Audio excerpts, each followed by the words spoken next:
দান করতে আর যেতে হবে না সরাসরি মসজিদে, ঘরে বসে এখন পাঠানো যাবে মনোবাসনার দান। দেশ বিদেশের হাজারো মানুষ বিশ্বাস করেন পাগলা মসজিদে দান করলে পূর্ণ হয় মনের ইচ্ছা, তাই ছুটে যান সেখানে। প্রতিবার বস্তা খুললেই কিশোরগঞ্জের পাগলা মসজিদে পাওয়া যায় কোটি কোটি টাকা, স্বর্ণ ও বিদেশি মুদ্রা। তবে এবার আর সশরীরে যেতে হবে না পাগলা মসজিদে। দান করতে এবার থাকছে সহজ, নিরাপদ ও আধুনিক প্ল্যাটফর্ম। অনলাইনে করা যাবে মনোবাসনা পূর্ণ করার ইচ্ছাতে দান। দেশ বিদেশের যে কোনো প্রান্তে বসেই দান করার জন্য ৪ জুলাই সকালে কিশোরগঞ্জের ঐতিহাসিক পাগলা মসজিদ চত্বরে চালু করা হয় একটি ওয়েবসাইট।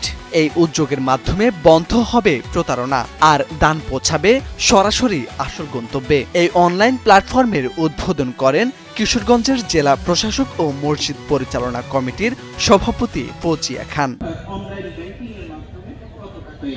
এখন থেকে অনলাইন সাইটে গেটওয়ের মাধ্যমে বিকাশ, ব্যাংক কার্ড ও আন্তর্জাতিক পেমেন্ট নিরাপদ ও সরাসরি ট্রান্সফার করা যাবে। প্রতি ৩ মাস অন্তর অন্তর খুলে দেওয়া হয় মসজিদের দান সিন্দুক। সেখানে শুধু টাকা নয়, স্বর্ণালংকার, বৈদেশিক মুদ্রা, এমনকি চিঠিপত্র পাওয়া যায়। সবশেষ ১২ এপ্রিল রেকর্ড গড়েছিল দান সিন্দুক। সেখানে জমা হয়েছিল ৯,১৭,৮০,৬৮৭ টাকা।